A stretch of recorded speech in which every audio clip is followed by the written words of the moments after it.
try to, Harrison, I'm going to add you right now. Let me just figure out. I'm going to try to get through all this tech stuff early on because it's just not my strong suit. Usually Mark is doing this stuff for me. And there are some people that I definitely want to make sure are added on as speakers. Just trying to, okay, there's a lot of people on. Let me get through these requests. Okay, good button, good button. I did want to make sure. I don't know if Morgan Ariel is in here, but I wanted to make sure that she was on as well. I'll come back to these. I didn't know I could do a co-host option either, so you guys have to forgive me because I'm not the best at this. Okay, I do want to start by just before I add every speaker. I think right now we only have Harrison, but I do want to add a lot more people. Um, Especially Harrison, I'm glad that you could join because I do want to hear your perspective on things from the InfoWars standpoint. Okay, so I just want to start by recapping everything that happened with Fort Huachuca. I think that that's, sorry, I'm going to add two more people here. Diligent, I'm going to add you. Nice to meet you. Add a speaker. Myron, I'm going to go ahead and add you. I'm going to add Ryan here. Okay, just going to do that for now, and then we can just get started. Okay. So yeah, the first thing I want to do is just to make sure that everybody understands what the Fort Huachuca story is and why people are so fired up about it. Because obviously, I appreciate that not everybody watches my podcast, and there has been just such an aggressive, I would describe it as a misinformation campaign. A lot of people that are chasing rabbits. It has nothing to do with what we discussed on the show. And I do think it's important for people to also have the clarity of how quickly this all unfolded. So I did create this little timeline, which I just jotted down because if I make one mistake, then the internet jumps down my throat. It's weird. When you hear how this all transpired, you're going to recognize that it all happened very quickly and very aggressively. So I have told the story on my podcast. I hate that. This is just the reality of how it happened. Okay. So it was a holy day of obligation, and I did my podcast. Obviously, we do not normally go to mass in the evenings on a Monday. I think it was Monday. I think it was Monday the 8th. And we went, I literally jumped off air my podcast, ran to mass. And for whatever reason, maybe because it was just like later in the day, I didn't do my usual prayer, meaning that I normally start my prayers with gratitude, what I'm grateful for, praying for everyone in the family. And this time, for whatever reason, I just went with just basically pleading for a missing piece and saying, essentially that everyone recognizes that there is something very wrong with this Charlie Kirk story, but I just feel like there's like a small piece of this thing missing. And I was just deeply praying for a missing piece. I just want you guys to know that was truly the backstory. I then go home after mass, I sit in my bed, and I open my laptop, and there are literally 50,000 emails in my tips box. That's the old box. That's not even more tips. That's the old inbox. And one just pops in, and it's from a woman. And she just writes, I really think that you should call my friend Mitch. He has a story that you're going to want to hear. Okay. I never just, and someone drops a number, randomly call them. Obviously, I usually email back and I'll say, please give me some indication of this or that. I don't know what came over me, but I was like, ha, would this be an answered prayer? And I pick up the phone and I call Mitch. And he's kind of startled. I don't think he was just maybe with this friend. And he's like, I can't believe I'm speaking to Candace Owens. And he then proceeds to tell me the story of how he was at Fort Huachuca Air Base dealing with an issue that happened 35 years ago when he discovered a cartel tunnel. And he happened to, and I want to be very clear here because this is important, there were only two people that he mentioned to me on the phone, and he felt absolutely certain that he saw them. Okay. He said on the evening of the 8th, he saw who he then learned later on was Erica Kirk. He saw her at the Candlewood Inn and Suites on September 8th. She was with a younger guy who looked like he was in special forces. He talks about his watch. And the bigger thing for me was that the next day he said that he saw this meeting that he accidentally stumbled upon what must have been a very important top brass meeting. Essentially described it as like there were 12 to 13 O6s, and you don't see that much unless it's a very important meeting. And he described the meeting in military terms. The way that I understood it was basically this is like final hands on deck. We're about to go on, and there's going to be a mission. And he stumbled into this building by a long set of circumstances. He was going to get a coffee. He didn't realize that JTF had gotten back together. He struck up a conversation because he recognized the patch of the 10th Mountain Brigade. And eventually they tell him, oh, yeah, we're actually using this random offsite building. We're back together. It's now JTF Southern Border.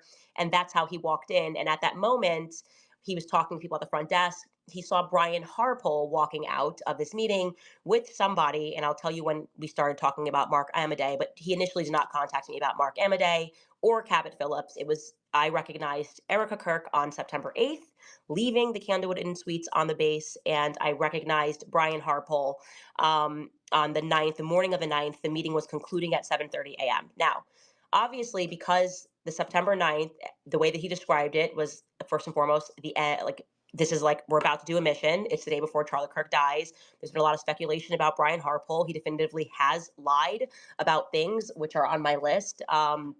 He lied about what they did to prepare for Charlie speaking, kind of showed the messages. He was a bit weird about that. I was going, okay, that's really the most compelling piece for me. It's like Brian Harpole, because I'm running in my head, okay, obviously the Erica thing could be interesting, but that's on the 8th.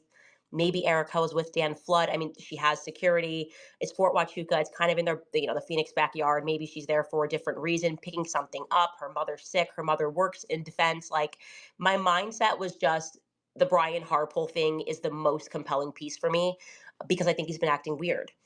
And obviously, I was not going to just assume that I should have him on the show before I went through some basic fact checks. I ran it up to some person that I trust very much, that is in government, that is in the military, asked him to vet the story. I mean, I was basically up all night dealing with this, because I was going, oh my gosh, what if this is the answered prayer? And we are about to be able to assert definitively that Brian Harpole was there. So I did those sort of basic checks. And then it was December 9th, and I just told the story of what Mitch had told me. I did not mention Erica's name. That's very important, because I did not, again, think that that was necessarily relevant to the meeting that had happened on the 9th. And I wanted to speak about Brian Harpole, and I just said it was a blonde girl. Um, Anyways, that's the 9th. On December 10th, is the very next day, is when Erica sat down with Harrison Faulkner on Fox News, and she addressed conspiracy theorists as sick, and said that she wanted them to stop. And then suddenly I'm trending, and people are like, well, she's basically saying that you need to stop. And I was like, okay, that's just weird. Then the next day, on the 11th, is when Barry Weiss used the snippet of the now infamous, stop, just stop, which the TikTokers went very crazy on. And I was like, okay, that is very, that was specifically obviously about me. It's like Barry Weiss said, the podcaster Candace Owens.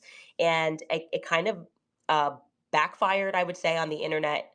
And suddenly, the next thing I knew, Erica and I had a date to meet on that Monday. So that was Thursday. That's the stop, just stop snippet. Friday, I had no show. Sunday, I want to tell you this part because this is important. On December 14th, I received a text message from Ian Carroll. I hope he is in this chat. I'd like him to jump in case I get anything wrong here. But the text message was to me and my producer, and he was like, hey, like, I have something for you guys that I need to discuss. It's pretty urgent. When I got around to calling Ian, he told me that basically he had received information from someone. He didn't want to give me the name of the person, and that definitively, like, Brian Harpole was preparing some huge lawsuit against me.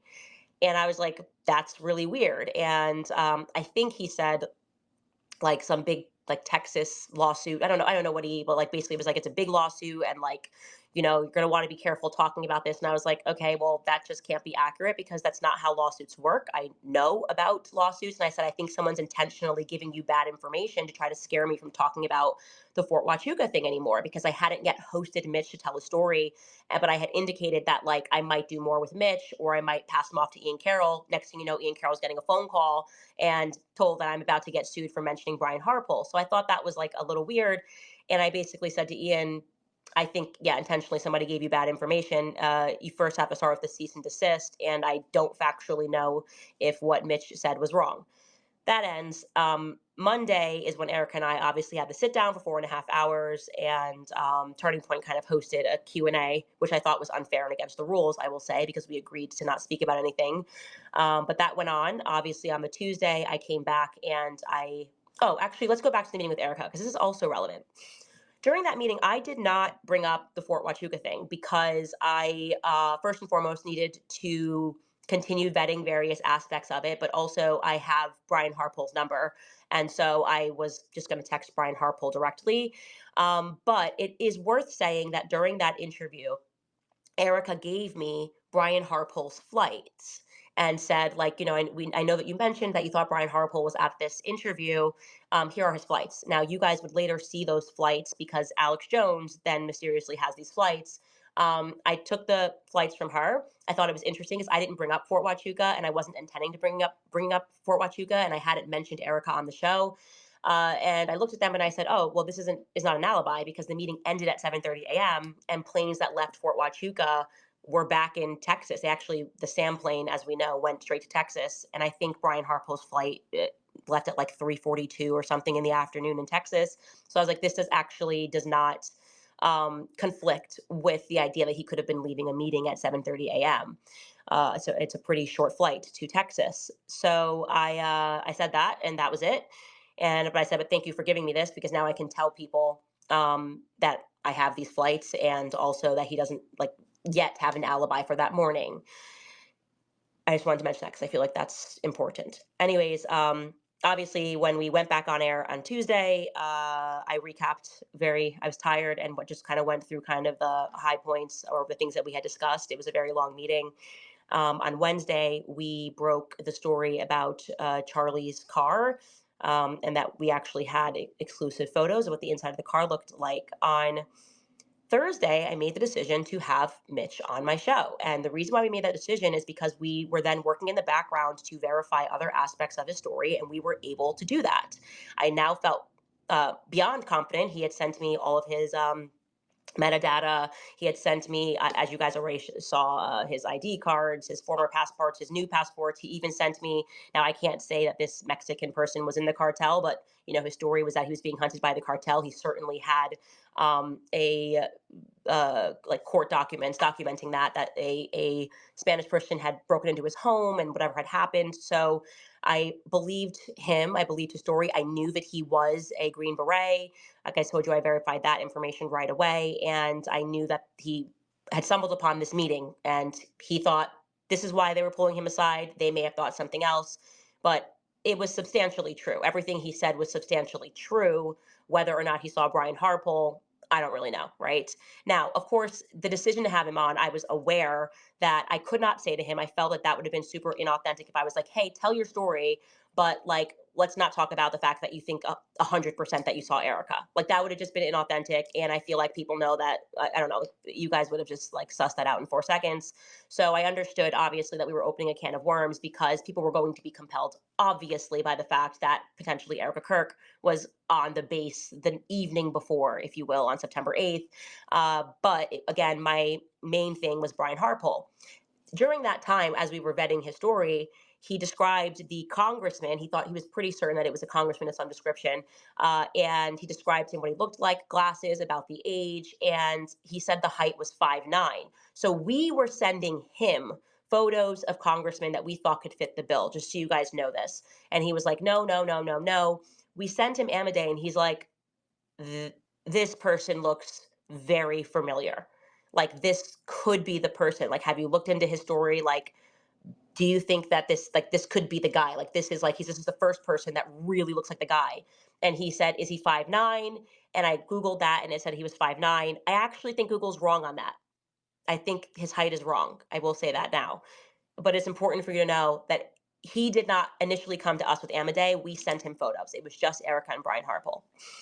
Okay, so we have him on, obviously, and he says both of the names. And what happened thereafter is what I can only describe as like an explosion. I get contacted from somebody who's in DC, and they were very concerned and thought maybe somebody was feeding me bad information. And I was kind of interested in the phone call, not going to name the person, but was basically like, worried about your security and things like that. And I was like, I think we're good. Like, we're just kind of vetting the story. Then on the 20th, and this is very interesting, these two YouTubers, Valhalla and Paramount Tactical, reach out to Mitch. and they're being super nice to him. And they're saying, or one of them said, and I don't want to mix them up, but we have the video of it because Mitch is predisposed to paranoia. And he recorded them. And I'm going to drop the conversations. I'm happy to drop them after this live. They're so nice to him. This is on December 20th. And, like, they're not questioning whether or not he was in the special forces. They're not saying anything weird. And they're actually saying to him that I may be under foreign influence. And I'm like, okay. And these guys are clearly not good guys. Or actually, the 20th is when he first told me that they had reached out to him and wanted him on his podcast. It might have been the 21st that they called him. I'll clear that up. But between the 20th and the 22nd is when they are suddenly calling him, and they're like, oh, like, yeah, we're just concerned about Candace. Okay. Yeah. And you're going to see in a couple of days, he loses his mind and suddenly speaking to like exes and baby mamas like he's Jerry Springer, but that was the nature of their phone call. So I'm like, okay, that's weird. I don't know these guys. And then on the 22nd, I get another phone call from Ian Carroll. Oh, he's here. I'm going to add you, Ian. Add a speaker. I get another phone call from Ian Carroll, and this time Ian is like totally freaked, like freaked as in like very concerned, because obviously like I have a good relationship with Ian Carroll, and to some degree he respects Valhalla. And he's like, look, I have this friend who's in the military. He has a YouTube channel, and he basically runs me through, and he's like basically saying that he wants to talk to me.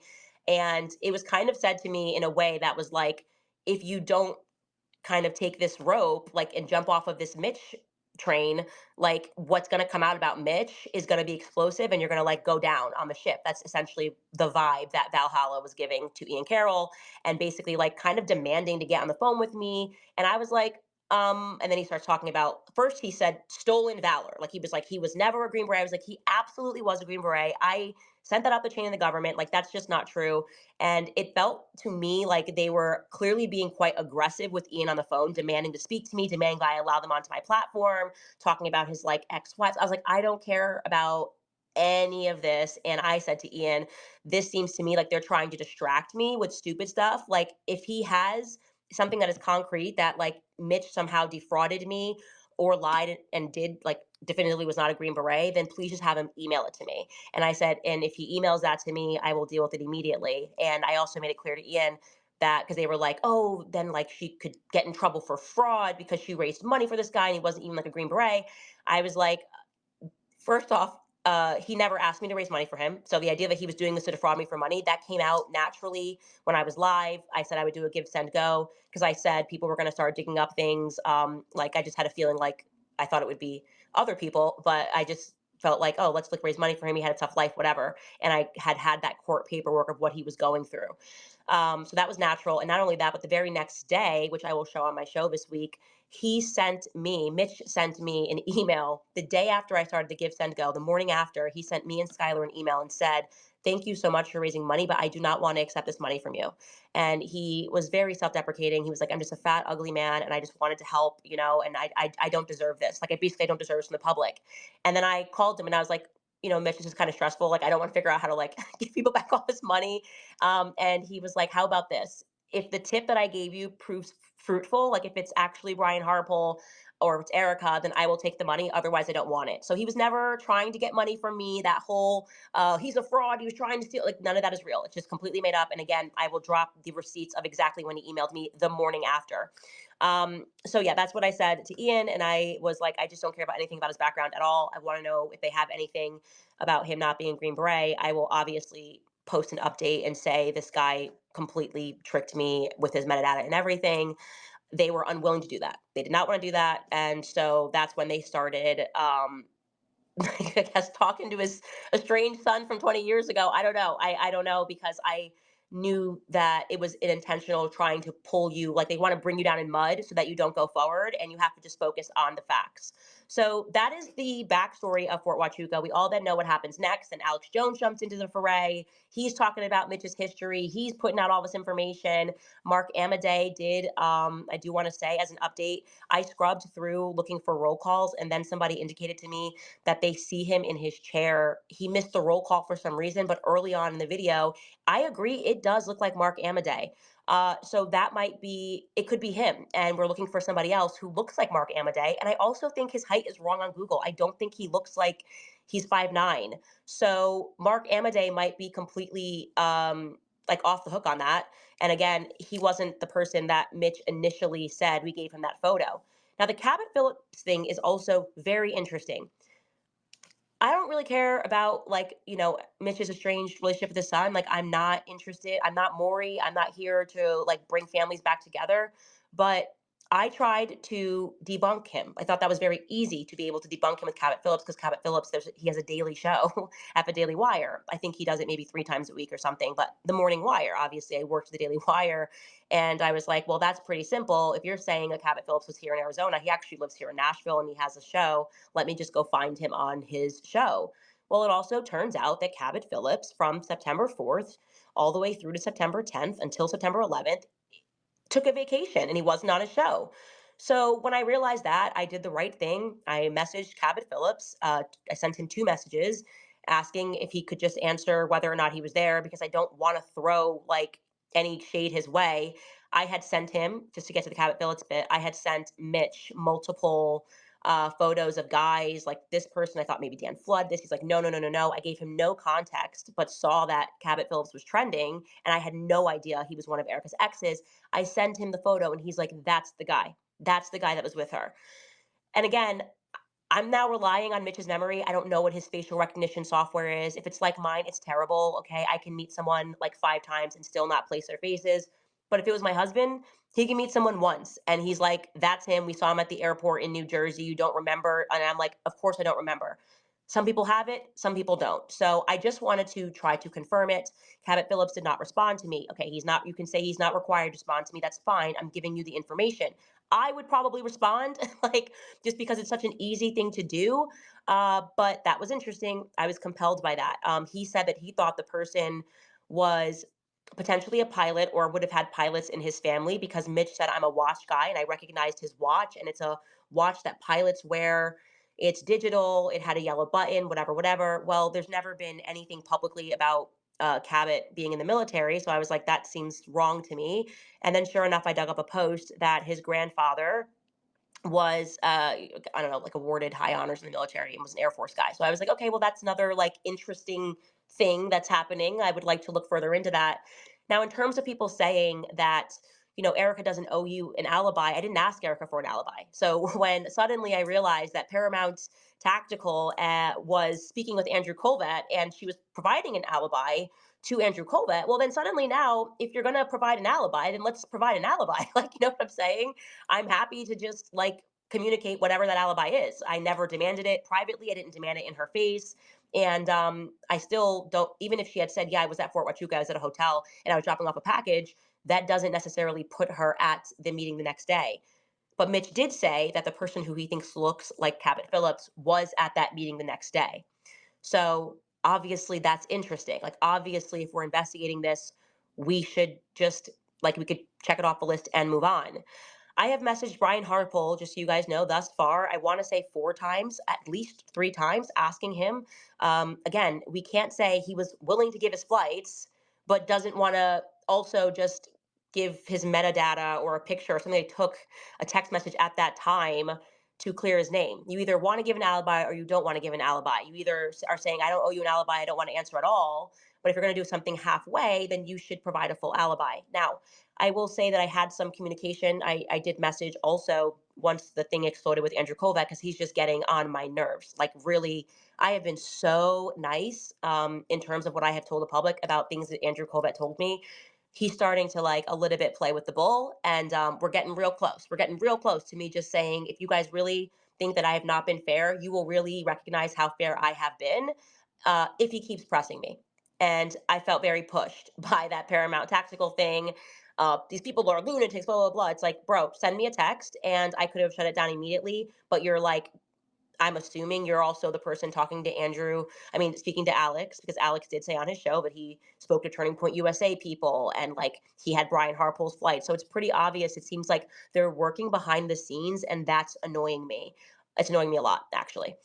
Um, anyways, so once I saw that Andrew Colbert was speaking with Paramount Tactical and being, I don't know, I guess sort of denigrating what we were doing, I then was like, okay, let me text someone more responsible at Turning Point USA and ask, hey, do you guys want to give me an alibi? So I put Andrew Colbert and the COO in a chat, and I was like, hey, just figured we could have a direct line and you can just give me Erica's alibi and I'd be happy to publish it because I'm not interested in like throwing mud on someone's name. I just want to get to the truth. Um, that conversation was had yesterday, and they did give me an indication of what she was doing, which was making dinner for Charlie. I have asked for metadata to show that it was Charlie that she was texting, and I'm still waiting for that. So the last conversation I had with them, I think that was yesterday, Sunday at around 1 o'clock p.m. ish, my time, Central, I think, and they said that Erica got busy with the kids and that they were going to get me something. So I'm still waiting on that. Just so you guys know that I have been responsible and speaking to the people directly trying to get the information. Now, obviously, Sam, I very much agree with you, and I'm going to let you jump in here. Actually, let's start with Harrison because I would love to hear his side. I think it's for the most part, he's done a lot of great work. He has not been feeding us a fed slop and telling us that Charlie had a magic neck, and it's good to hear from people who disagree with us. So, Harrison, if you want to unmute yourself and jump in, that would be great.